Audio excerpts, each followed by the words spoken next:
Okay, we're here. Wow. Welcome, Mike Johnson.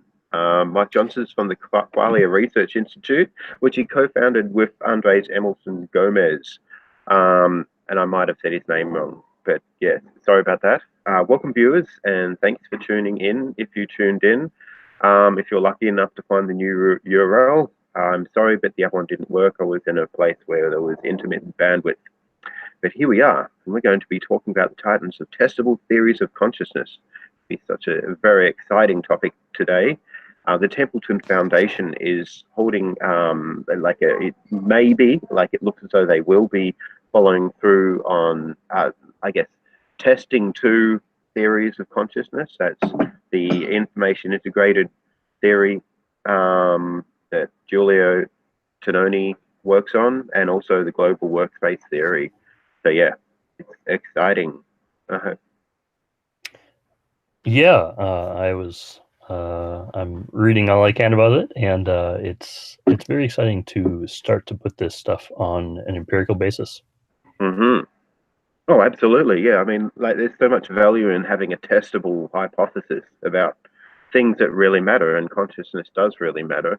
And I'm not just saying that with, like, as a hippie with like a colorful shirt on. I think that everyday experience is grounded in qualia, and the way that we sort of, yeah, process information so that we can experience it. And it's something that we feel every day, and it's something that we experience every day.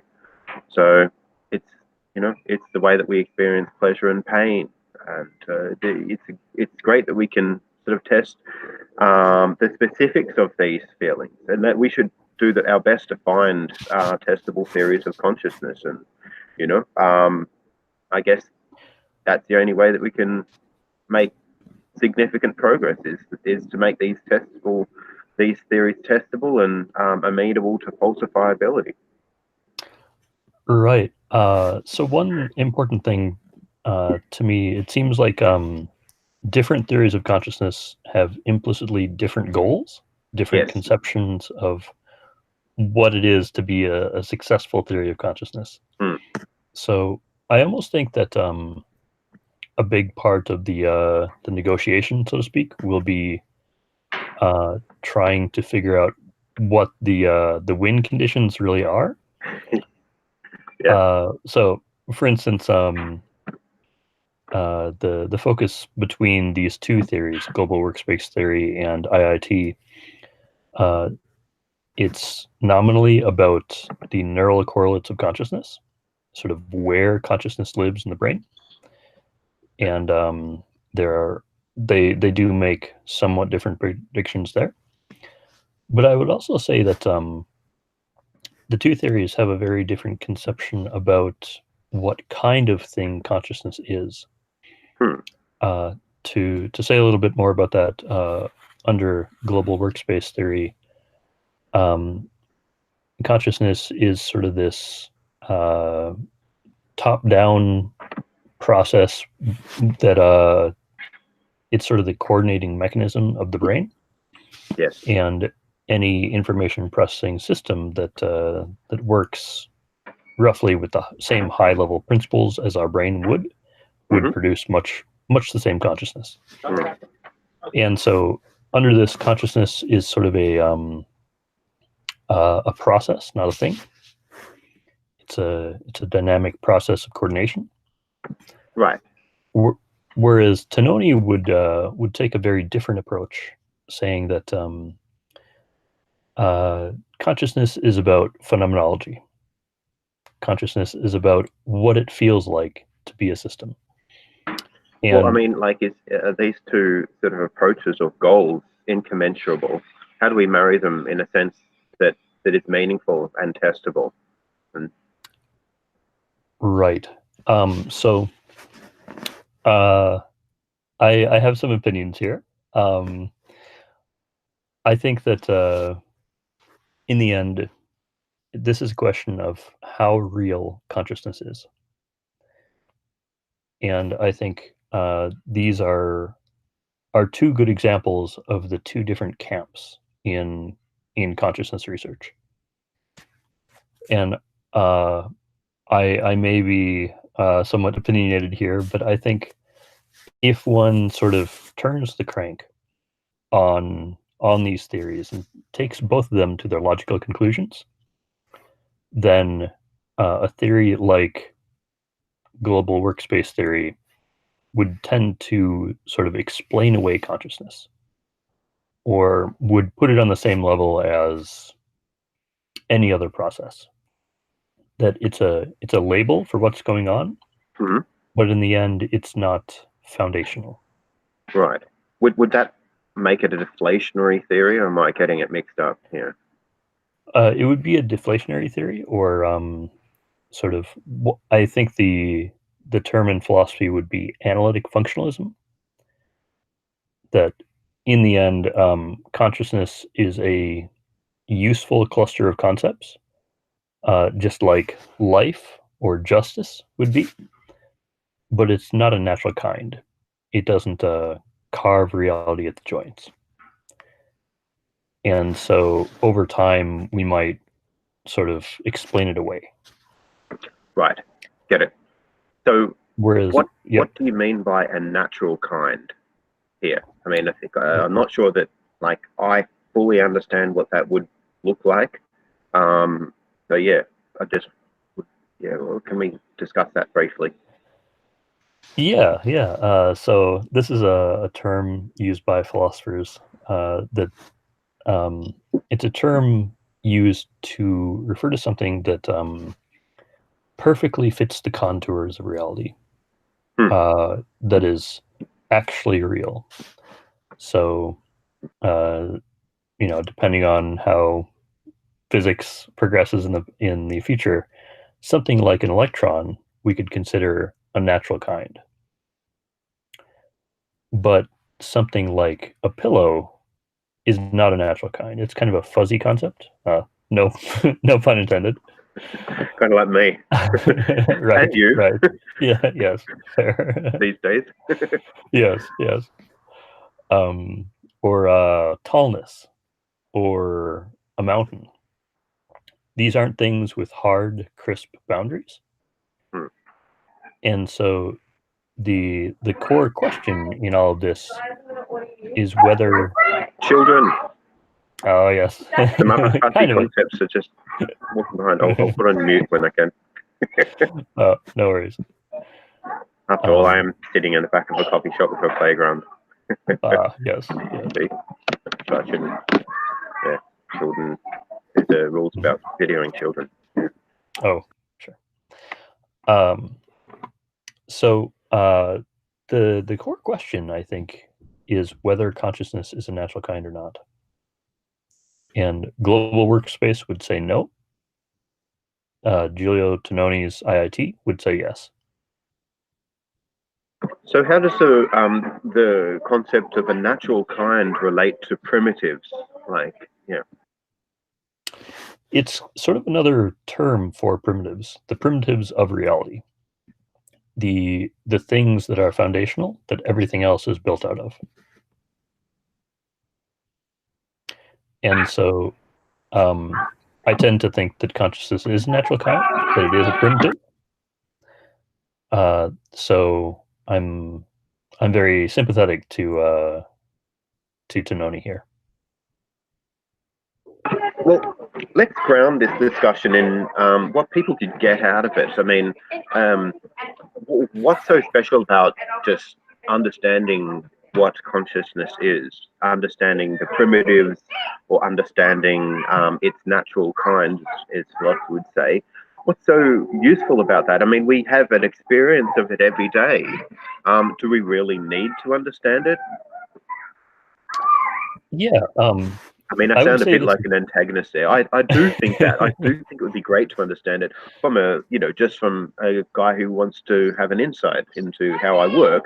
But is there like, yeah, what benefits could we derive in the future if we have a real crisp, non-leaky definition or model of consciousness? Sure. No, this is a good question. I would say it's important to really understand consciousness for perhaps 2 or 3 reasons, depending on how you count. One is just to understand the universe that we live in. What is real? What is fundamental? And relatedly, can it sort of tell us anything about what our purpose here is, what our ethical imperative is? I think that a good understanding of ought depends on a good foundation for is. Sure. And so Hume probably wasn't as bullish on the division of is from ought as what people might assume, but he did, of course, famously say you cannot derive is from ought. I think it was contextual the way that he said it, but yeah, it is a long history of philosophy, or at least a large body of philosophy that you're sort of fighting against here. Yes, yes. Well, I'm content with that. I would say that there are some more reasons to find this research very, very important. And one reason is, I would say, X risk and AI safety. That it's very unclear how to make AIs that are moral. That what does that even mean? How to make AIs that will treat humans well? What does that even mean? And so I think this sort of foundational research is very relevant to that, and I think that'll become more and more clear in the coming years. I would also say that understanding consciousness from a formal way is important for building good neurotech. I think that an iPhone would be a good analogy here. That back in perhaps the 1700s, it was still okay to be a skeptic about electromagnetism. That sure, you have this thing in the sky we call lightning, and then when you have socks on and walk on the carpet, you have static, and then you have a compass, and that works on magnetism. But to think there's some unifying force here that could be formalized and studied with math, that's sort of a stretch. But Faraday and Maxwell came around and were able to formalize this into the theory of electromagnetism. And not right away, but soon enough, we were able to build cool things with that knowledge.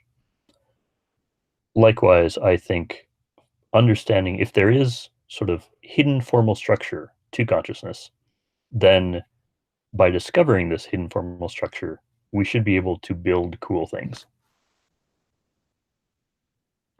Indeed. There's just a kid crying in the background, so I had my microphone muted. So yeah, I mean, like it's important. Yeah. Imagine we could understand, like, have a crisp insight into what was really going on in people's heads. Maybe then we could test environments and stimuli that could help them feel better about the world.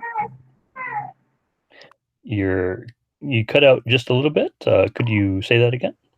I was just thinking if we could have a very clear understanding of how our experience mechanism works, we would then be able to test and verify strategies for helping people recover from depression or anxiety and things like that. It could be very useful, whereas at the moment, it's a very black box problem that we're dealing with. We don't know what's really going on inside people's heads.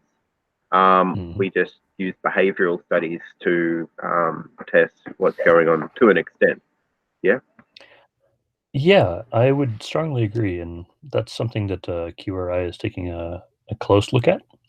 That a good theory of consciousness should also let us figure out novel and especially powerful interventions for mental health as well. This has actually been a core focus of our research for a year and a half or so. my co-founder Andres has this thought that we can basically build a diagnostic platform for mood off of a recent neuroscience paradigm. It's called the connectome specific harmonic waves. Yes, right. That's very fascinating stuff. What's the Turkish lady? What's her name? Oh, she's just got a Turkish sounding name. Selin Atasoy. Yeah, Selin Is her name. Atasoy. Yeah, great stuff. Yeah, she's great, and we're basically we're thinking we can sort of use her work. And by the way, if anyone wants to read about it, I talk about this in my post on opentheory.net called A Future for Neuroscience. And Andres talks about it in Quantifying Bliss on his blog. So I would say that we're basically, Selin has this method for combining different sorts of fMRI data in order to construct a harmonic analysis of the brain. Basically, a way to precisely quantify for the first time what is sort of bouncing around in a person's brain, what's resonating in a person's brain. And so given that, you can also add up all the patterns resonating in a person's brain, all these frequencies, or natural eigenmodes, in the fancy way to put it, and then you can basically evaluate this set of frequencies for total harmony, for how much consonance versus dissonance versus noise there is in the data. And so you can basically, with this method, you can put somebody in an fMRI machine, use Atasoy's method to figure out what patterns are resonating in their brain, and then use our method to tell how much consonance versus dissonance versus noise there is in that brain. And we should get a clear, crisp metric for how pleasant or unpleasant it is to be that person. A very clear metric for mood. Indeed, and that would be very useful. Now, back to the AI concept, we discussed this quite a while ago, and one of the things that we were speaking about is, well, how would, if an AI, if a superintelligence, let's say we're talking about like developing an artificial superintelligence that hopefully makes the right ethical decisions, how might it indeed do the right thing and make ethical decisions if the seed of ethics is really all based around experience? And if it can't experience anything, how will it know what to do? And how will it know how to treat agents who do experience if it doesn't have that sense, if it doesn't have qualia itself? Yeah. So I think this is perhaps a centrally important question for the future of humanity. So it would be nice to get it right. I think so. There's a nice quote by Eric. Let me find the quote actually here. I have it in Principia Qualia. Yeah, I think I actually read it. Yeah, Eric Schwitzgebel notes that common sense is incoherent in matters of metaphysics. There's no way to develop an ambitious, broad-ranging, self-consistent metaphysical system without doing serious violence to common sense somewhere. It's just impossible. Since common sense is an inconsistent system, you can't respect it all. Every metaphysician will have to violate it somewhere.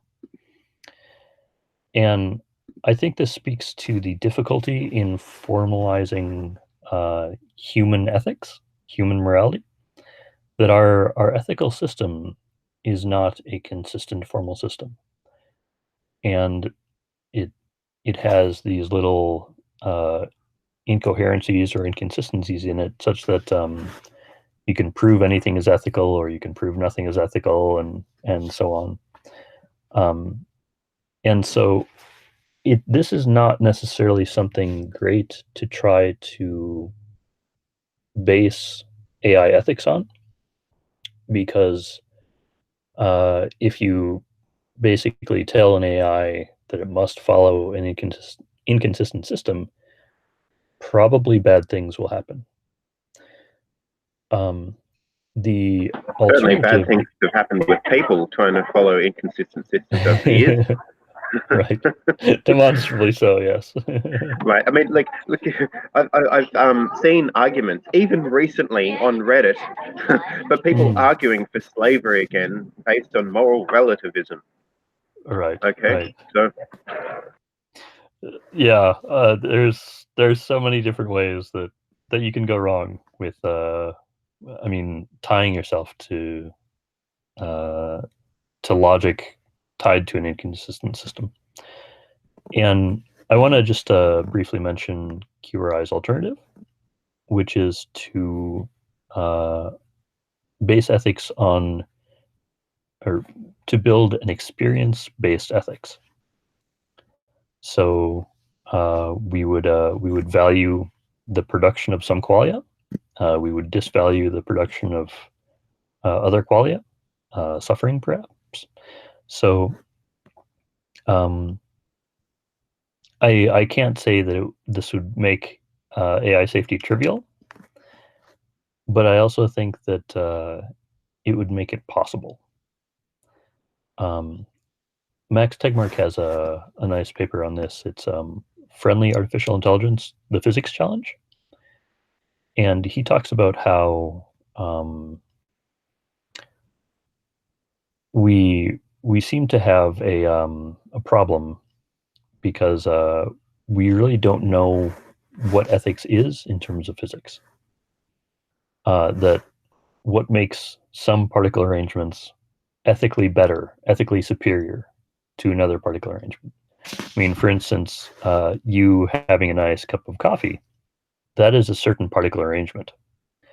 And yes, yes. And something horrifically bad, like a cat being set on fire or something like that, that is another particle arrangement. Now, clearly, the presence of one of these particle arrangements is superior to the other, but we need principles to figure out what makes one better than another. And Tegmark's conclusion is, if we don't have that, then I mean, this is the sort of knowledge that we should be able to give to AIs, and that if we don't have this to give them, then the future is unlikely to contain humans. right. It sounds very much like a patternist theory of mind, or even physics in a sense. Everything comes down to arrangements of patterns. What are your thoughts? Are you aware? Ben Goetzel's wrote about this. I'm sure lots of others have too. Yeah, I haven't specifically looked into Goetzel's thoughts in a little while. I definitely agree with the notion that everything is patterns. And I think we need to be very crisp in figuring out exactly what patterns are present. What is the relevant level of abstraction to look at these patterns, to figure out what is good, what is bad, what is moral, what is not moral. I actually, before co-founding QRI, I was playing with other sort of names for research institutes, and one of them was the Institute for Moral Patterns. Nice, I like that too. Yeah, and it just seems, I I mean, there are steps that we need to take, and I think one step is understanding that yes, we need to understand reality and life in terms of patterns, in terms of the interaction of patterns, in terms of the dynamic evolution of patterns.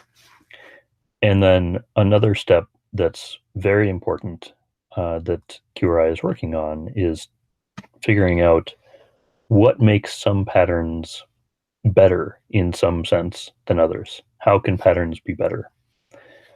How can patterns be more moral? So it's kind of an abstract way to phrase what we're doing. I mean, I can talk more about the neuroscience of what we're doing, but this is sort of the view from 30,000 feet. Right. Yes. I mean, it would be interesting to talk about the neuroscience of what you're doing there. But I mean, maybe we can do that at another stage. We can dive deep there. But Yeah. you've spoken a lot about achieving like symmetry, and that a natural goal of the brain is to achieve various symmetries in the way in its qualia. What does that look like? What does that mean? Right. So one question there is, what does it feel like? And Yeah. yeah, I have this this blog post, the symmetry theory of homeostatic regulation. So it's basically saying that the brain uses symmetry gradients to guide behavior. And what it feels like is seeking out pleasure.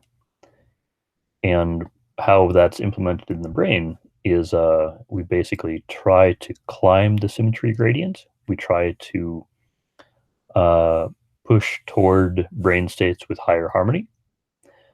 And often our brain works against this for various evolutionary reasons.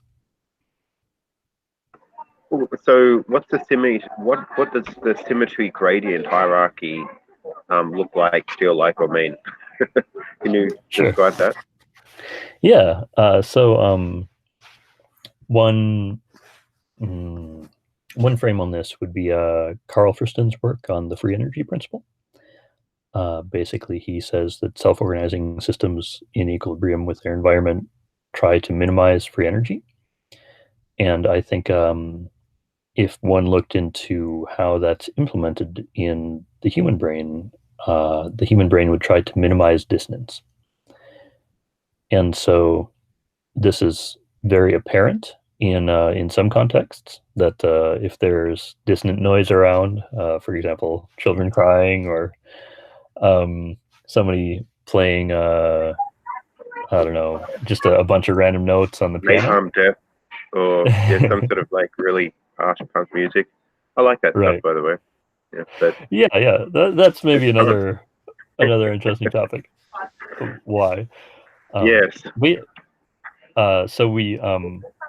Andres was doing some analysis of various sounds, and two of the most annoying sounds, the sounds that were highest in dissonance were, first of all, a baby crying. It's like evolution optimized it to be unpleasant, to optimize the dissonance of that sound. You could hardly make a more dissonant sound. Well, what about animals crying? I mean, why have babies found the pinnacle of annoying sounds? Babies or other animal babies, or just what about like there are creatures with amazing vocal abilities far beyond humans. Like for instance, cockatoos. They sound pretty dissonant sometimes. Galahs. I don't know if you've ever heard them because you haven't been to Australia. I don't know if you've seen one online, but yeah, they can. Yeah. Oh yeah, I bet. Yeah, well, Also, I my think mother sounds pretty dissonant sometimes as well. I'm wondering if evolution optimized my mother to sound really, really dissonant. Sorry to hear that. I can't weigh in on that. On that. I think it's interesting to look at sort of species-specific behavior here, and I think the human baby cry is sort of optimized to be dissonant within the natural vocal range of humans, whereas other animals, for example, cockatiels or cats or whatnot, when their babies cry, they're probably very dissonant as well, but optimized to their specific vocal range, which is often higher than humans. So we may not fully appreciate the unpleasantness of what they're saying. But also, if an animal doesn't offer much parental investment, then crying would serve no purpose. So I wouldn't expect any dissonance from, I don't know, a lizard or a fish or something like that. Yeah, indeed. Yeah, I get. Yeah, but yeah, I'm just wondering, like, there's certain sounds that sound really dissonant, but we, for some reason, humans have learned to enjoy them. You've got this sort of upside down triangle diagram where you've got like the top right and left corners being like blue or positive qualia, and the top other side, the left, maybe like a red for negative qualia, and down the bottom is white for no experience or no qualia. Is that correct? Or I may be interpreting that wrong. Yeah, so I can say a few things. So you were mentioning our triangle diagram of valence. So pleasure, Yes, pain, correct. neutral. And Yes. you can kind of locate things within this triangle. Right. And, it's like a gradient that we'd be able to situate experience. Yeah. Yep. And I would suggest that you may not actually enjoy dissonant music or sounds, but what you may enjoy listening to is music with a high noise content. And this could be effectively pleasurable because it may push the brain away from dissonance. That the more noise is present, the less dissonance will be present. Likewise, the more constant is present, the less of this other stuff, dissonance and noise, will be present. So it's sort of a way to hack the patterns in your brain and push it toward a more pleasant state based on adding the patterns in the music and the patterns in your brain. Okay, interesting. Would you say that would, by achieving degrees of dissonance coupled with degrees of positive and negative qualia, would that constitute everything about our experience of novelty? Or do you think novelty is a separate spectrum? Right. Well, I think novelty is a fairly fundamental human drive. There's work by both Friston and I believe Jürgen Schmidhuber.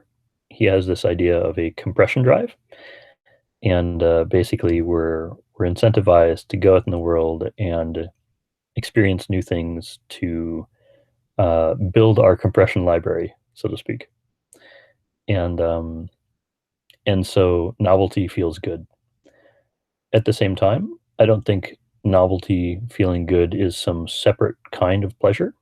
I think all pleasure is pretty much the same under the hood, implemented in the same way.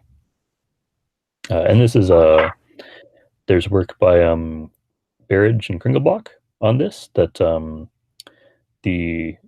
all the pleasure that they have studied, whether it's a transcendental religious experience or something as banal as eating a candy bar, it all looks pretty much the same in terms of brain region activation. Okay. Interesting. So, have you seen many studies that have tried to measure sensitivity to novelty? I don't know. How can I explain this? Like, maybe if compress like advanced forms of compression drive in. Oh no, my battery is getting low.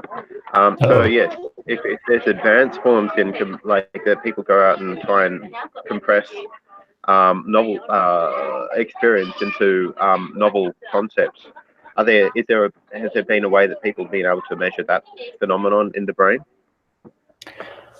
I think the closest work here, the work on the best formal footing, so to speak, would be under the predictive coding framework. For example, Friston and Seth and others in that space. And novelty would register as short-term surprise that also decreases long-term surprise. So the problem with this is that it's, let's see, I may be losing you here, but I'll finish the question. The problem here is that it's very hard to look under the hood at what's actually going on with the predictive coding framework, because we don't have a neuroimaging paradigm for it. It's something that we can sort of talk about conceptually, but we can't put someone in a brain scanner in an fMRI machine or with EEG readouts. We can't see prediction errors. We can't see surprise. We can't find novelty in neural firings. So it's not on a firm empirical basis, but the conceptual basis is solid. So I see Adam dropped.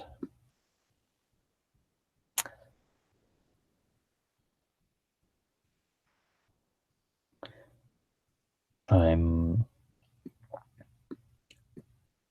assuming he ran out of battery.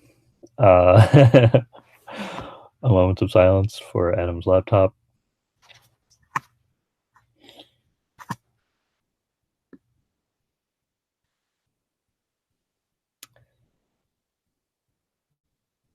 And yes.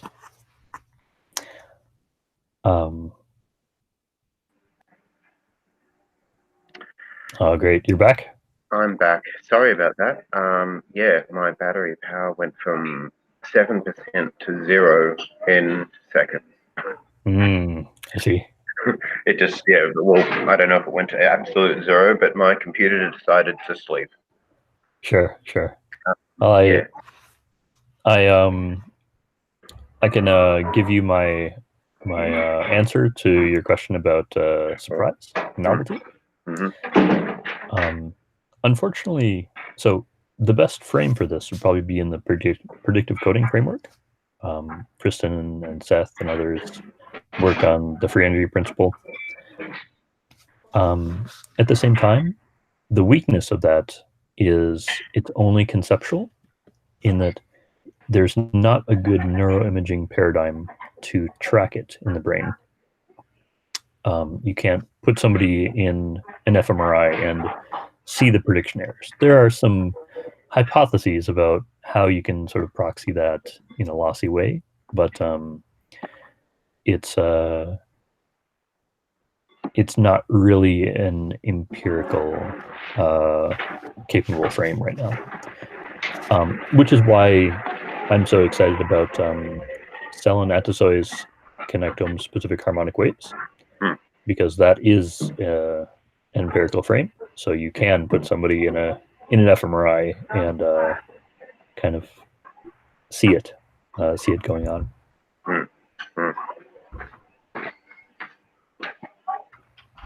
So, okay, I'm in a very awkward position at the moment. I'm going to ask another question while you answer it. I'm going to Yeah, move.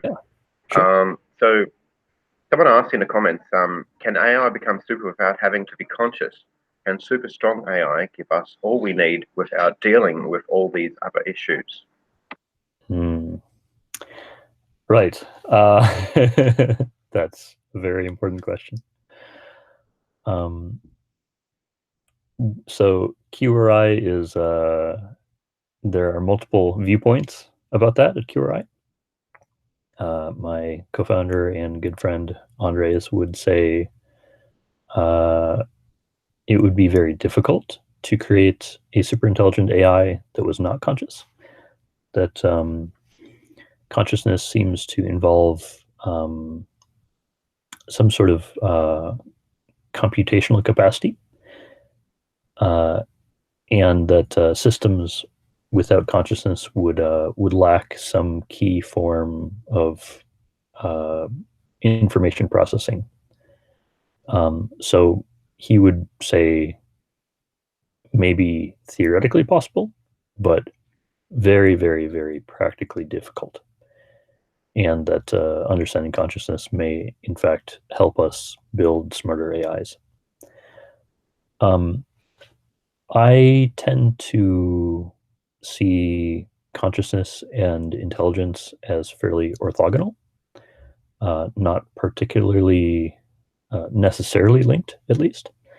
And one way of framing this, and this comes out of a conversation with Radhika Dirks,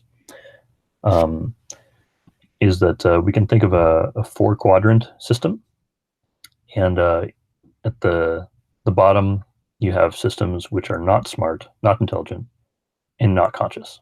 So a chair. And then systems at the top of both quadrants are conscious and intelligent, like a human. But then you could also have systems which are intelligent but not conscious.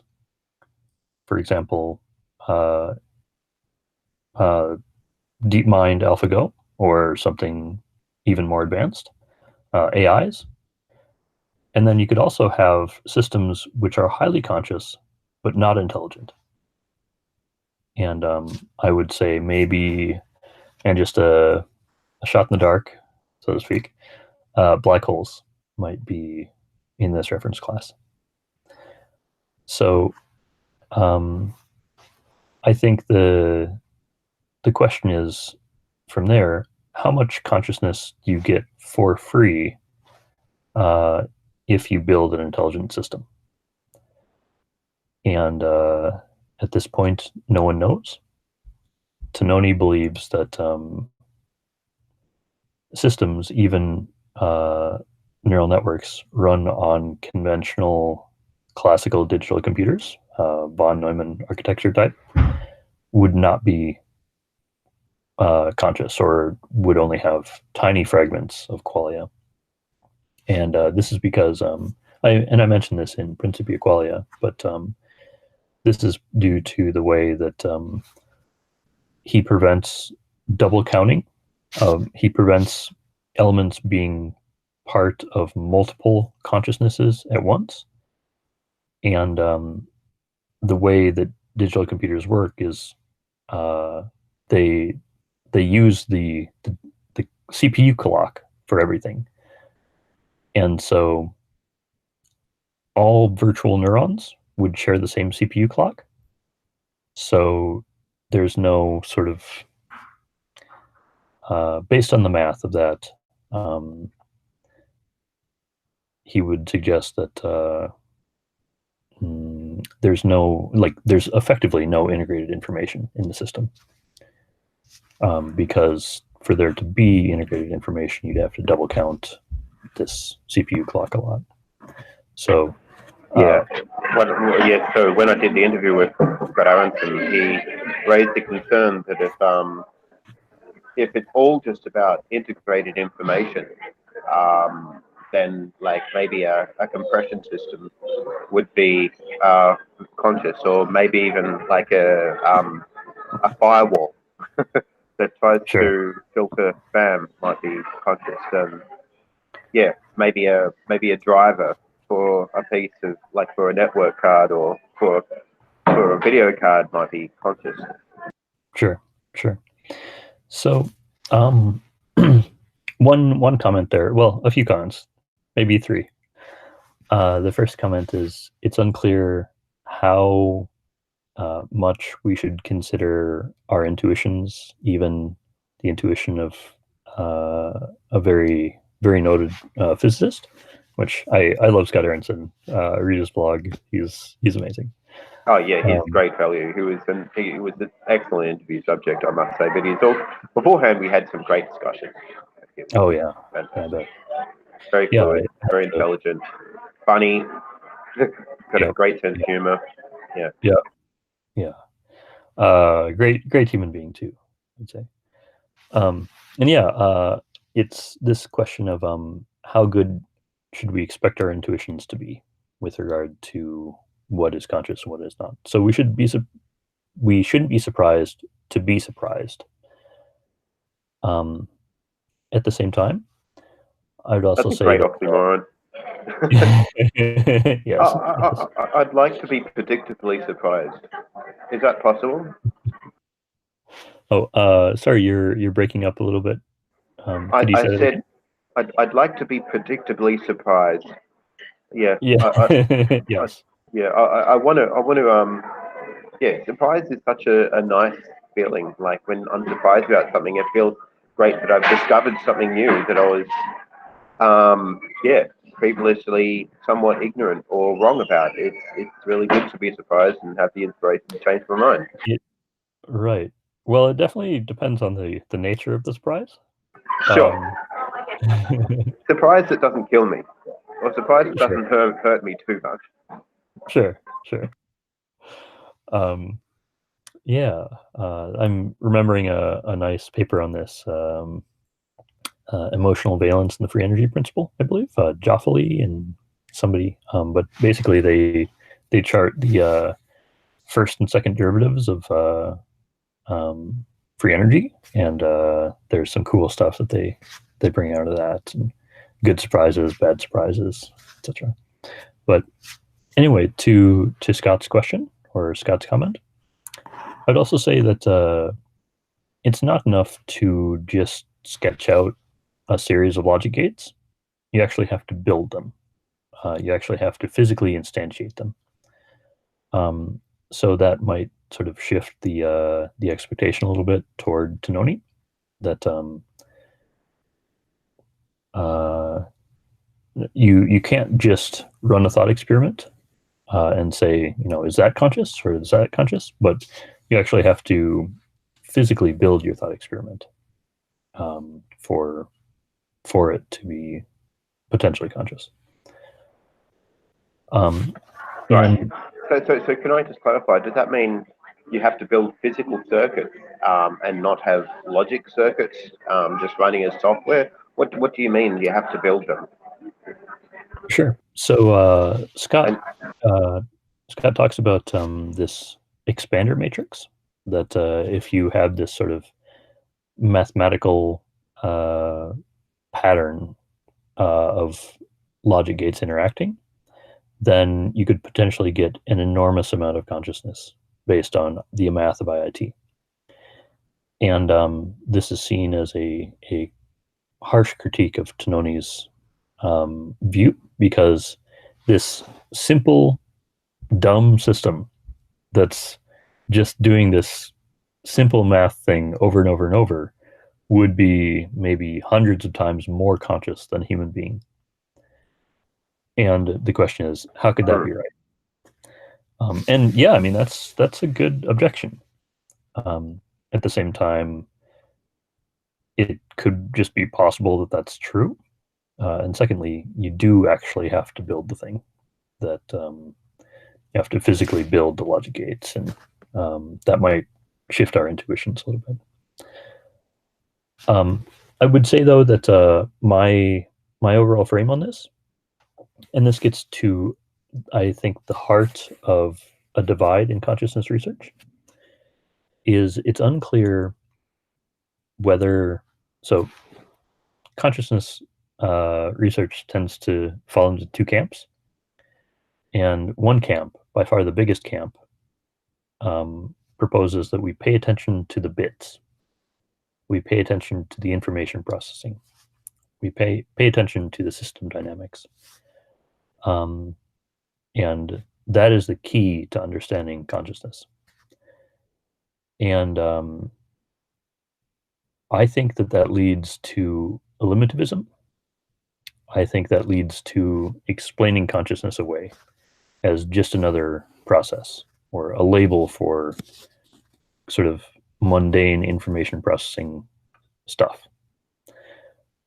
The other option is, instead of paying attention to the bits, we pay attention to the atoms, to what the quarks are doing. And Tegmark would be in this camp. Adam Barrett would be in this camp.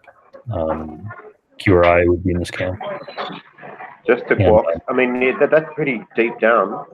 But you know, if we do find that it's not happening at the quarks, will our intuitions, or would we then try and search for something even deeper? Something below quark level that we can't really see, like Planck particles. Sure. If reality is built out of strings or some weird manifolds or something, then that's what we should pay attention to. That basically the camps sort themselves into, should we pay attention to computational reality or physical reality?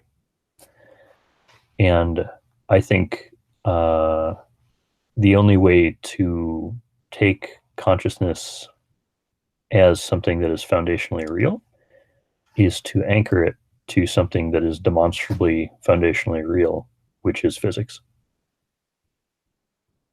Yeah. Otherwise, you get really strange problems cropping up. And I blog a little bit about this in Against Functionalism. Right. Yes, I was actually going to bring up, functionalism. Now, functionalism is a stance that people often refer to when they're arguing for something like cryonics, because in order to, to preserve the brain, you'd want to preserve everything down to the level that is functionally useful, and in also simulating the mind. The idea that if we can simulate a brain, all we need to do is simulate the functional characteristics that are important, and not things down to the innards of a cell or the innards of an atom to that effect. Mm-hmm. Yeah, well, cryonics is an interesting case where it would be kind of unfortunate to wake up as a pea zombie, or not wake up, perhaps. But I think this notion of functionalism, here's my claim, and it's a strong claim. It's that functionalism looks like a theory of consciousness and talks about itself as a theory of consciousness, but it does not do what we need a theory of consciousness to do, and is not a real theory of consciousness. It's basically just another way of saying consciousness is a leaky reification that can be explained away. And that could be true, but it's not actually a positive theory of what consciousness is, in that it puts consciousness beyond being formalized. It makes it so, we can't even try if we assume formalism. And the alternative is, I think, to assume, instead of functionalism, to assume formalism, to assume maybe we can formalize this consciousness stuff. And if we can, then that should give us more predictive power. And so it should sort of prove itself based on what we can predict and what we can build. Right. So So on the other side of the spectrum of formalism, would you say is the deflationary aspect or a limitivism? Would you say that that's sort of the polar opposite? It's not really an opposite, but yeah. Would you add that to? Would you say that they're antithetical? I would say that let's see, am I okay? I'm good. So I can see and hear you. okay, great. Yeah, I would say that in terms of the labels people use, I would clump together deflationary accounts of consciousness, relativism, analytic functionalism, explaining away the problem. I would also lump Treating computationalism. consciousness as the modern day Land Vital or phlogiston. Right. Yep, exactly. And so what all those have in common is a conception that consciousness is a useful concept, but it's not a natural kind. Sure. Okay, back specific to formalism, just so people understand what that is. We're not talking about like a particular literary style that's divorced from the time and period of which it's created or the culture in which it's created. It's all just about technique of the paintbrush against the canvas, so to speak. This is we're talking about philosophical formalism, and I guess it could be useful if you wanted to actually crystallize what the differences are there. If it's there. Yeah. So formalism is another name for the assumption that for anyone's phenomenology, for what it feels like to be Adam or what it feels like to be Mike, we can define a mathematical object that is isomorphic to that phenomenology. It's a very fancy way to put it. It means that the internal structure of this object perfectly represents, there's a perfect mapping from the internal structure of the object to the internal structure of your experience. So it's just sort of a lossless way to describe what's going on, and that's formalism. And that's what.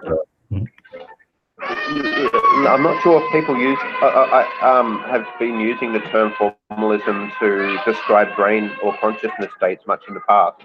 Is there any example in philosophy that people or mathematics that people use the word formalism to to do something like, you know, if you can formalize something like a tree, what would that look like? And I'm grasping at towards because I've got kids screaming in my ear. Sure. You formalize that. Yeah. A lot of distance, probably.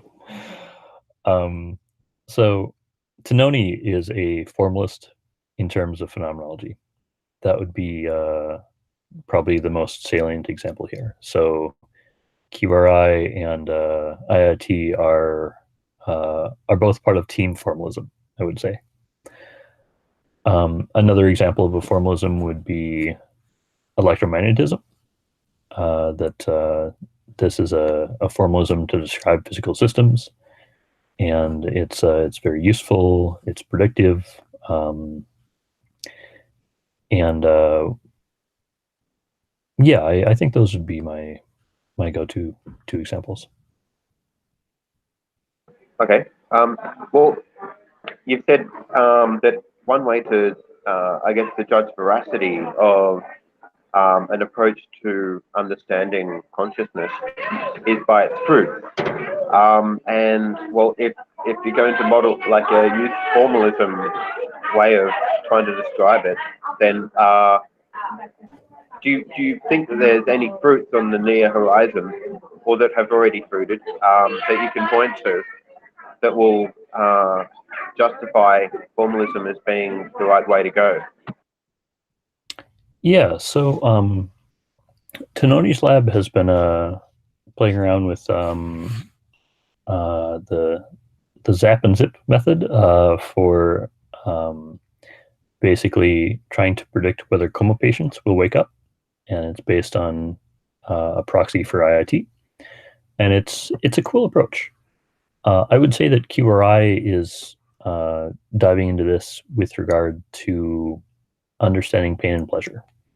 That in Principia Qualia, I put forth the symmetry theory of valence, and so we suspect that given a mathematical object that perfectly represents your phenomenology, that is isomorphic to your phenomenology, then the pattern or property of this object, which represents how pleasant it is to be this experience, is this mathematical object's symmetry. And this is symmetry in the most abstract sense, in the grandest sense. That and there, it's not just a geometric thing, but it's more of a thing from group theory, I would say. And of course, symmetry is very central in physics as well. So if we're right, then if this is right, and that if we can proxy this through measuring harmony in the brain, then we should be able to fairly directly measure how happy someone is from first principles. And this would be a world first. So if basically we just need fMRI access, fMRI time. So if anyone watching has a neuroscience lab in their back pocket, definitely let us know.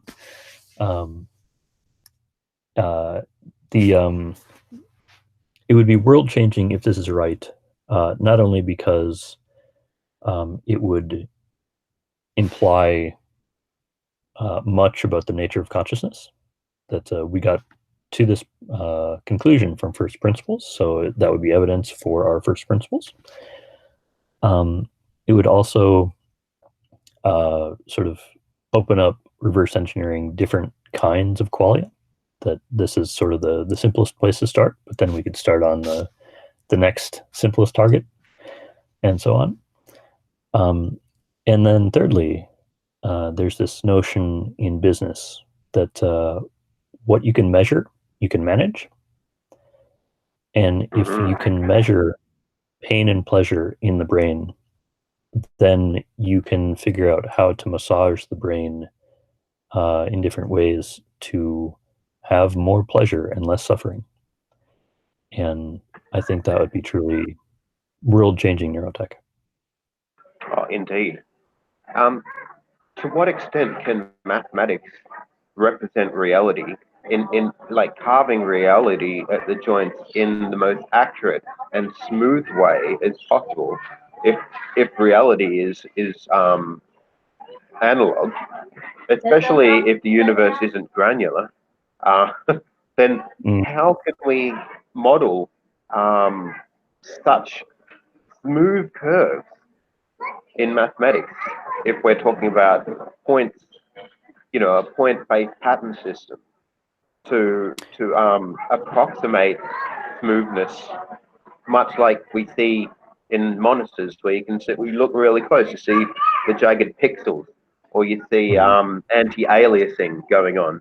But it's not actually representing the true curve; it's approximating curves in visual, in a photo or in a video. Sure. So I would say the jury is still out in terms of whether we live in an analog or digital world.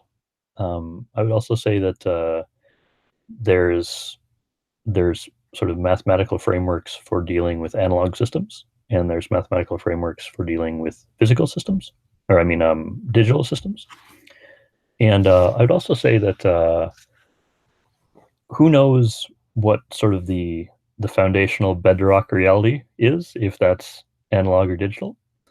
But based on the math of string theory and actually resonance in general, it does seem like an analog foundation can give rise to digital-like behavior, and likewise digital systems can give rise to analog-like behavior. So for instance, how analog systems can give rise to digital-like behavior. If strings in string theory, if they're analog, but only certain natural resonant modes of the strings persist, only natural resonant modes of the strings kind of show up in reality because all the other types of vibrations cancel each other out, then it will look like we're in a digital world, even if strings are actually analog. So in that sense, we might be able to successfully describe reality mathematically through either assuming an analog reality or digital reality. Well, that's interesting.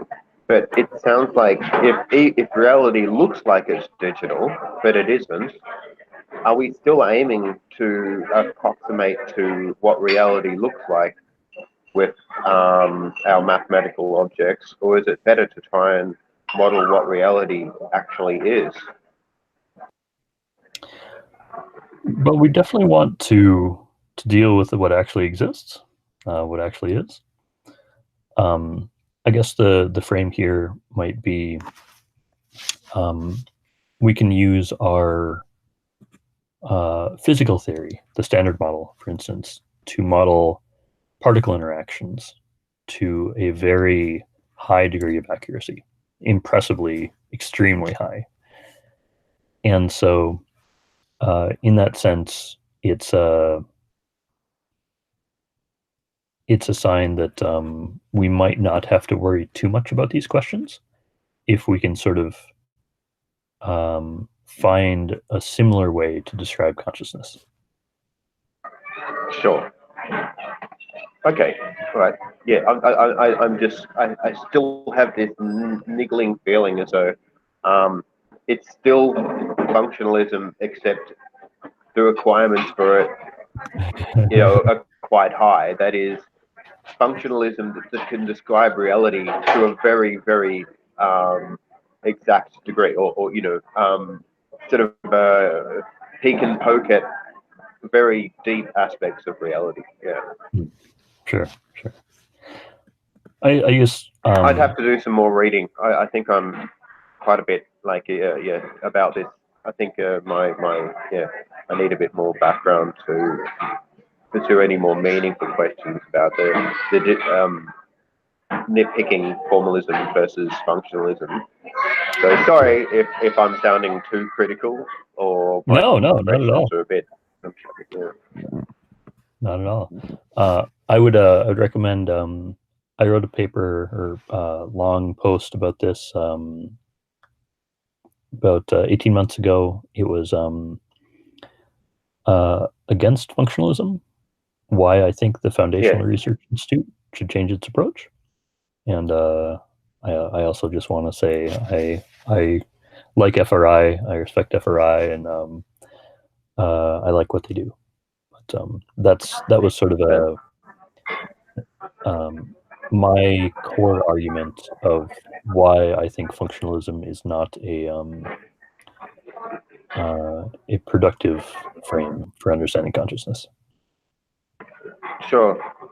Well, let's talk about what it might look like. If we're trying to formalize experience, would the objects look different in a human brain compared to a dolphin brain, compared to an elephant brain, compared to a fly? Sure. Yeah, so I assume this is talking about the mathematical representation of the phenomenology. Yes. Right. These would all be very different objects. It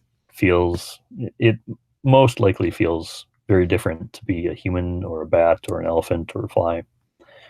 At the same time, there would be similarity. So differences might come from having very different sensory modalities, having very different cognitive and social modules in the brain, having different evolutionary imperatives. having different predictive systems, etc. And we could just keep on going down the list in terms of differences. At the same time, I think there would also be core commonalities. And one commonality would be, yeah, we do all share the same evolutionary history, or some of the same history, rather. We do share common evolutionary ancestors. And In for which that case, reason, so we could, let's just say we discovered an alien race that had a completely different phylogenetic tree, yep. but they had sort of, I guess, something you would call a brain, or at least a system that would be able to compute and experience. Would their objects of qualia, would their the mathematical objects that represent the qualia they may experience, be completely different from ours? I don't think it would be completely different, depending on a core consideration. Whether or not they are sort of heirloom aliens or not. So what I mean by that is I think all self-organizing systems, for example, humans or aliens, will tend to use common principles of self-organization just because it's the most efficient way to do things. And so in this case, actually, I would still expect aliens to use, for example, symmetry gradients to guide their behavior. I'd expect them to use some manner of harmony as a proxy for homeostatic success. And so, and I would also expect to see just other structural commonalities, because evolution will only have certain ways to arrange networks in adaptive ways that also make sense at every step. I mean, the key point here is that we can design a system from the top down that does something, but to evolve a system from the bottom up that does something, every step in the evolution has to make sense. And so that constrains the path. And I think that leads somewhat to convergent evolution between human biology and alien biology. Now, if these aliens have developed their own version of AGI or their own version of sort of radical self-modification, then this may be completely that was my next question. Right. Sort of, yeah.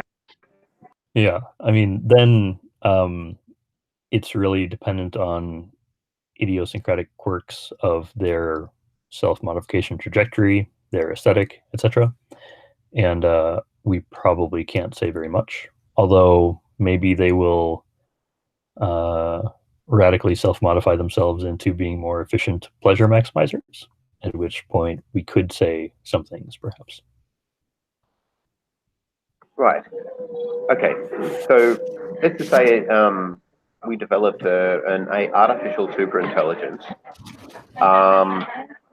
and say for the sake of argument, it did emerge, because we built on the right type of hardware, let's just say, and we were using quantum computers and biologically inspired architecture, and for some reason it developed consciousness. Do you think its qualia would have to some degree, some isomorphic aspect to ours? I don't think that. I don't think that because this would be a top-down design system, and it would not be built on, well, depending on how closely it was patterned after the human brain, and also depending on the substrate, depending on a lot of things. I would say that there's a concept here where with humans, the functional boundary of the human and the phenomenological boundary of the human are kind of very similar. I mean, functionally, we can think of humans as our whole body. Phenomenologically, it seems like there are sort of pockets in the brain that directly contribute to consciousness and other pockets that don't. But I think that there is some rhyme and reason to this, some pattern. Whereas I think with sort of human designed AIs built around computational principles, we wouldn't have the same evolutionary process that has somehow driven consilience between these two types of boundaries. And I would essentially expect an AI built that if the designers didn't care about the phenomenology of the AI, I would expect it to be this weird jumble of fragments of qualia and shifting boundaries of what parts of the system are contributing to experience. And long story short, it would be very strange to be an AI. Right. Sounds fascinating. Which kind of sort of links to the idea of a hive, in the sense that you may have many bees or many other hive-like insects, ants, that may have tiny subjective experiences, but does the hive itself, as a container, as a logical container, have qualia outside of the more outside of each qualia that each bee has. Right. So a functionalist would say yes, and a physicalist would say no. So I would say no. In that I think you wouldn't have anything binding, sort of physically binding together these different bees, these different things. You might have intelligent behavior emerge from the dynamics of bee interactions, the dynamics of ant interactions, but I don't think there would be anything it feels like to be an ant colony, just like I don't think there is anything it feels like to be the United States of America or Walmart Corporation. That's an example David Pierce uses a lot. Yeah. I like that example. Okay, well then, what about a lucid dream? So another a question from the chat room, and that's a great question. So, what's your opinion on lucid dreaming, being conscious inside dreams? That seems to suggest that the inputs and outputs of consciousness can be switched from real ones to the ones in dreams. Yeah, I mean, I think the dreams are a very real type of consciousness. I think that they're morally relevant. They're it's just that they're not hooked up to the normal sense data input. But yeah, I think it's real consciousness.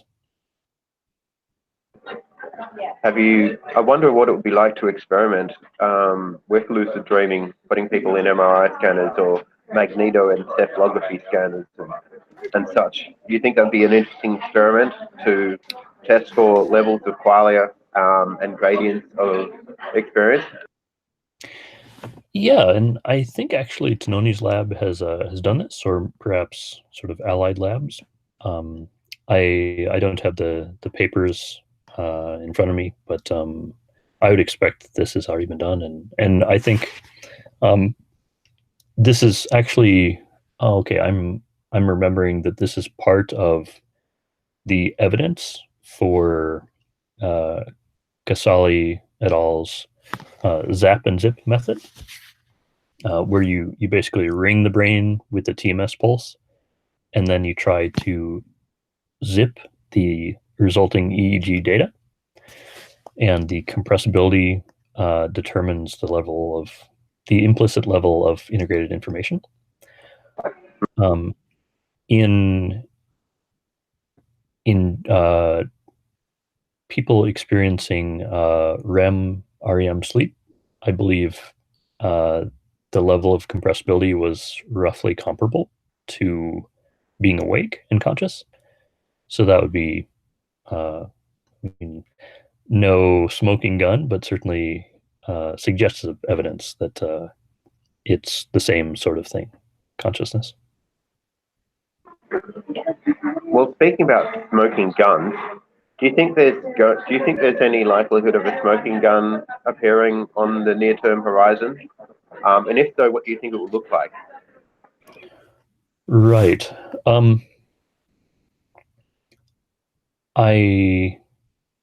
I think that it would be hard to get a very definitive result in the battle between global workspace theory and IIT. I expect that there will be a lot of negotiation of what exactly each theory is assuming about what is real, what is going on, what consciousness is, what a theory of consciousness should do, and so on. Or if there's not this sort of negotiation, then there should be, because I do see deep divides here. My personal hope is with QRI's research that literally all we need is fMRI access, and we can potentially gather sort of fairly hard evidence for or against our hypotheses. And this would basically be building off of Selenastoy's work and then doing our own analysis on top of that, putting people in fMRI and then evaluating their mood based on that. And if we can basically, from first principles, if we can predict emotional valence better than anyone else can, that would be, I think that would be a smoking gun that our approach to formalism and our approach with the symmetry theory valence, it wouldn't be proof, but it would be strong evidence. Awesome. Yeah, definitely. Wow. Oh, man. Well, actually, back to the other point I was going to bring up, like, do you think it would be possible to draw an accurate pattern of consciousness on a piece of paper? So such that it would be conscious, a one-dimensional piece of paper. So I think this plays into functionalist intuitions. And as a physicalist, I would say, let's not look at the bits, let's look at the atoms. Sure. And so it would be, okay, looking at the atoms that the paper is made out of, and do those exhibit some sort of binding or some sort of integrated information or whatever frame we want to use there. And I think regardless of what you draw on some paper with a pencil, the answer would probably be it wouldn't raise the amount of consciousness in that chunk of space-time. So you need time. You need multiple frames that are bound together in some way. Well, so something is happening with the atoms in a highly conscious system. Something is happening in the atoms in your brain, and in my brain. And we don't exactly know precisely what characterizes this, what makes us highly conscious and other things less so. David Pearce believes it's quantum coherence. Yeah, that's right. I think that's so a very information is preserved. It's just like when a decoheres, it's not completely gone. It's just a scrambling of phase angles. Right. And I think that's a very serious hypothesis. And I'm a little bit more agnostic. but I would suggest that I don't know. It's an open question. I don't have a clear answer. I doubt that a piece of paper has a large amount of consciousness. At the same time, who knows? We really don't know, and it's a good theory of consciousness would have a definitive answer here. I did an interview with Cory Doctorow a while ago, where I think an interesting intuition pump was that he kind of compared the relevance of a character in a book like Game of Thrones or whatnot, to us, compared to the relevance, the moral relevance, and what we care about, well, like to yogurt that we might have for breakfast, and that gets digested. In the sense, yogurt's living. I don't know whether you'd classify it as consciousness, but if you don't, just go up to an organism that's sort of complex enough to have the minimal degree of consciousness that you'd say is morally relevant. Do you think characters in books have moral relevant status in a sense?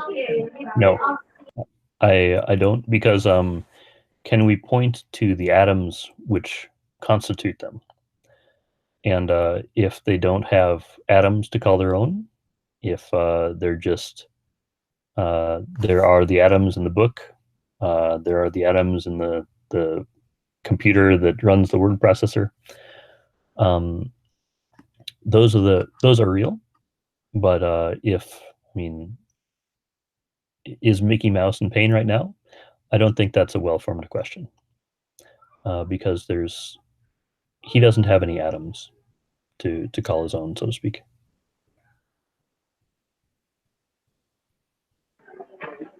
I forget exactly how the literature goes, but Alice was wondering whether, or maybe it was some like king, red king or prince, who was wondering whether he was like just a character in a dream, in the Red Queen's dream.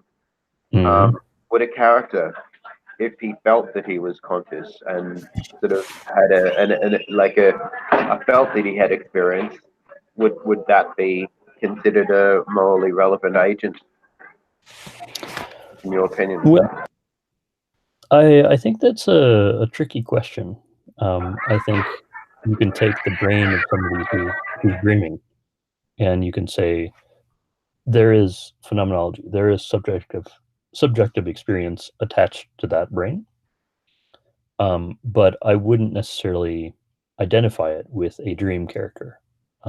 There's this notion in Buddhism that there is no self, and I think there's a lot to be said about that. That there is just experience, and if the dream has a character, then it has a pattern of information. But most likely, this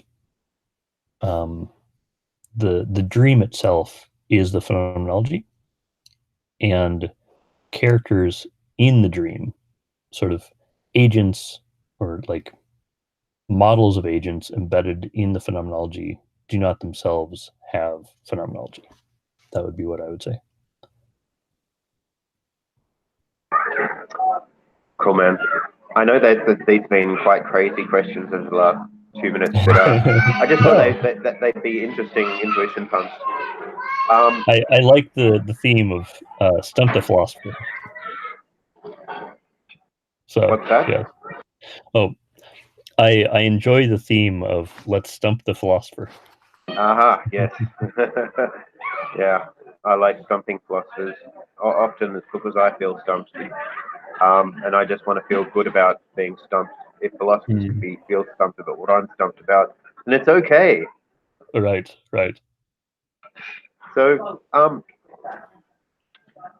we have to go through from here. So we've spoken about functionalism and formalism and what it might look like to have qualia formalized. We've spoken a bit about what we could do with it, but I'd still like to explore some of the profound things that we could do with the knowledge of formalism. We've spoken about what we could do, in modern day psychiatry, perhaps. But yeah, where do you expect this to go in terms of what we might want to do with it once we understand, once we have put into AI, what would we, what would we want to do with it? Right. I mean, this is very hard to answer because it's like we imagine we're in Maxwell's time, and he just formalized Faraday's observations about electromagnetism. This is, I think, the 1860s, and it must have felt pretty cool back then to have a law of reality in your pocket. And at first, the stuff that people built from that was fairly modest. People were working on the telegraph and, of course, better compasses and whatnot. And then soon enough, they were working on radio. It took until uh, this century for people to build an iPhone with that core insight. It was all sort of enabled by formalizing electromagnetism, but it took a long time for our science and imagination to really catch up. So I don't want to paint the future into a corner in terms of what we may or may not build with a formal science of consciousness. But at the Fair same enough. time, I would say this, that we spend arguably most or even all of our effort every day trying to optimize our phenomenology. And I mean, altruism is definitely a thing, but you can argue that that's also self-interested. Um, and I would say that the ways that we optimize our phenomenology are often very inefficient. So maybe we try to feel good by uh, eating some tasty soup or eating a chocolate bar, and then we feel bad after we eat the chocolate bar. Um, and I Great think, example. yeah, very close to home, actually. For me, yeah. uh, me as well. So I would say that one far future prediction here is that we will become radically better at optimizing our phenomenology for happiness, joy, pleasure, uh, sense of meaning, real meaning. And it's hard to know what that'll look like. Andres has a great post on this, wireheading done right. Nice. And this is definitely something that we're thinking about.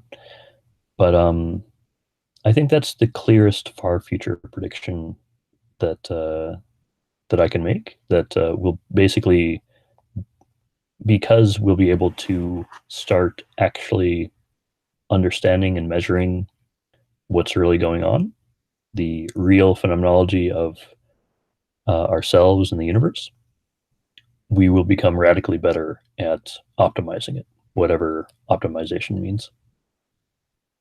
Nice. And it is concerning that if we don't actually get to the stage of understanding Qualia, and understanding what it means to be ethical, and understanding what value is in time for trying to build that into a super intelligence. The Yeah. next, what's the, I mean, what's, okay, so we can think about the nasty implications that could happen if we don't discover all this before the deadline of superintelligence. Bostrom and others have sort of coined it as philosophy of the deadline, and it is concerning. Yeah. So I think it's interesting to talk about the waste in value that could happen as a result.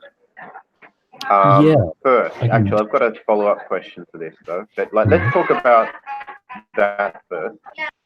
I should actually preview my follow-up question. The follow-up question is, can we just get the AI as one of its first tasks focus on the problem of discovering value, working out what is what qualia is, what ethics is, and what the most real concept of morality ought to be. Sure. So yeah, I mean, this is the $1,000,000 question, the trillion, the whatever $1,000,000,000 dollar question. That is there a race condition here? Does the universe look different if we figure out human level AI first, AGI, or if we figure out consciousness first? And my expectation is there is a lot of path dependence, and that the universe where we figure out consciousness first is much better than the universe that we figure out AGI first. And to your question about can we just ask the AGI to figure out consciousness and value for us after we build it? So first of all, I think it's plausible that progress in consciousness research could help build the first safe AGI. And in that sense, if we don't put resources into consciousness research, we may be leaving value on the table. We may be entering a needlessly unsafe future. I would also say that there may be some degree of lock-in. Oh, so there's also this issue that not everyone is very concerned with consciousness. A lot of AI researchers are just very interested in building intelligent systems. And Right. so they may not choose to pay much heed to this plan. And so it may be unrealistic because of that. And I also think that there could be sort of architectural lock-in if we make an AI that isn't conscious. Perhaps it and perhaps its creators will sort of be emotionally invested in keeping that as the status quo. Right. Okay. Yeah, I guess like the couple of concepts came to mind is the idea of Nick Bostrom's differential technological development, and Paul Cristiano expanded on that concept and spoke about differential philosophical or I don't know, progress, what he called it. I forget now. But yeah, it does seem important. So the timeline is of the types of things that we discover and engineer will have a deep impact on the result at the end. And the psychology at the moment, if people are not emotionally invested in trying to discover qualia, then that may be a that may be our undoing. It may be. What do you think is the best way then to convince people, at least to approach the concept seriously, instead of assume it's just something that a bunch of new age hippies or hipsters even like sit around and hold hands and talk about at a hippie commune. So, what do you think will convince the right sorts of people to take qualia research very seriously, especially in relation to developing friendly artificial intelligence? Yeah, I mean, that's a great question, and something that we're thinking about a lot at QRI. I would say that making the explicit argument in the language, in the vocabulary, in the ontologies used by AI researchers would be very helpful here. Also getting empirical results from our studies. I would also say that unfortunately we're stretched pretty thin at QRI. That there's so many things to do that I wish we had a team 10 times as big or 100 times as big that we could sort of send off and do these projects, these especially outreach projects. I wish we had a department for X risk in AI safety that would basically try to translate our research into forms that would be convincing and useful for AI safety researchers. Indeed. If anybody's watching, don't feel like, somebody else is just going to step in and do the job for you. Yeah, the bandwagon is fun to be in, but sometimes it's useful to get out and push. And there doesn't seem to be that many people pushing the Qualia formalism bandwagon at the moment.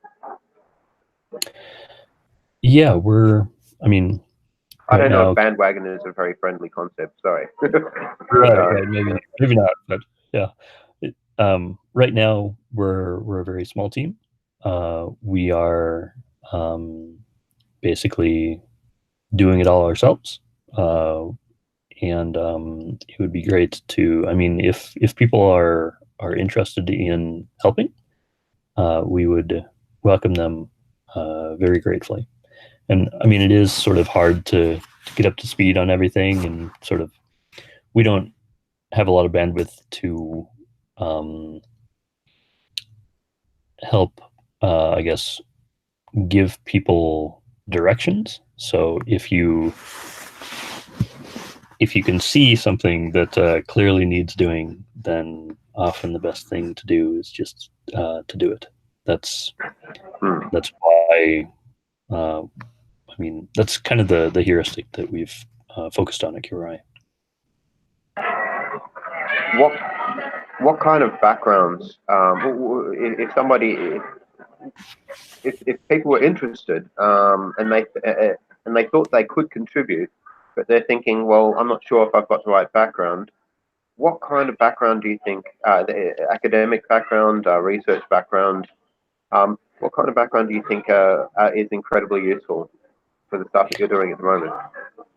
Yeah, I mean, the short answer would be something like we can use people who are deeply versed in neuroscience. We can use people who are deeply versed in physics and also philosophy of mind. Although more physics, perhaps information theory. There's a a list of intellectual lineages that QRI is sort of built on, so to speak. That's on our webpage. I believe it's qualiaresearchinstitute.org/lineages. And basically, I would point people toward those theorists. And if people are familiar with them, we can definitely use them in a technical capacity. But I would also say that there's a lot of sort of organizational stuff that we're also looking for, help fundraising, especially. That would be probably on the top of our list because we have some good technical candidates that we'd like to bring on full time, but we're still sort of bootstrapping up our funding. We have a summer internship program, summer visiting scholars program that we'd love to expand. Again, the bottleneck is funding for right now. And just sort of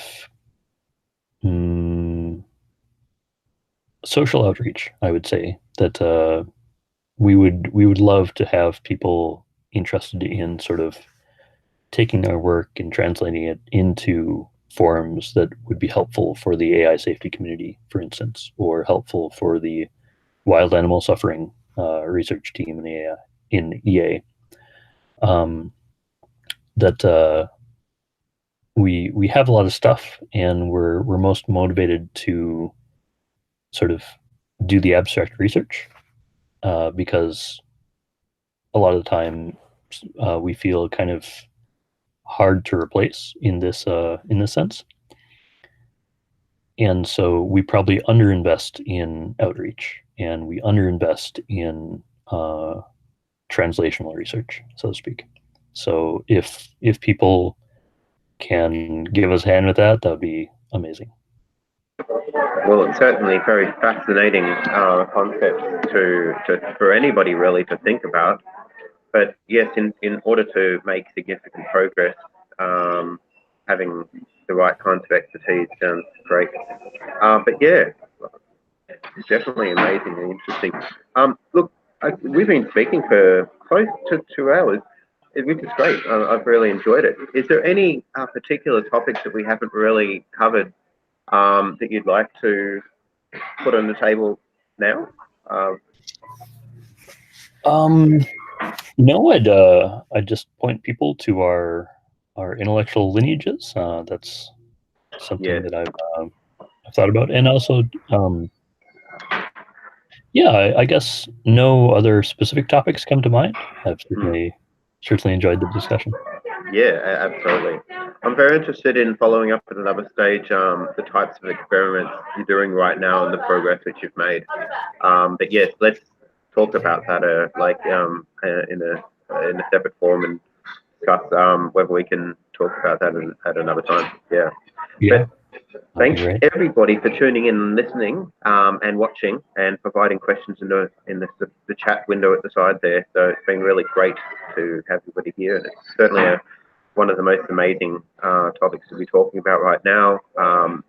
These sorts of discussions are quite interesting to me because they relate very specifically to the center of our experience and what we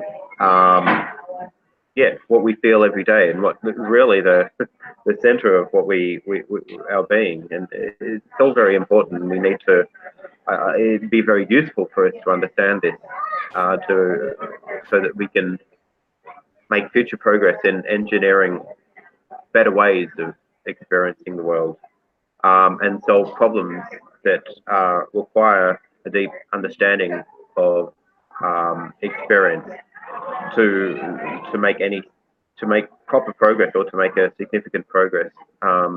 Ethics comes to mind, and developing superintelligence is also another one. So it's been wonderful speaking to you, John, Mike, again. So look forward to doing another stage. Yeah, thank you, Adam, for organizing this. This is great. Cheers. All right. Well, yeah, if anybody liked this discussion, please subscribe and share the video with your friends, and yeah, speak next time.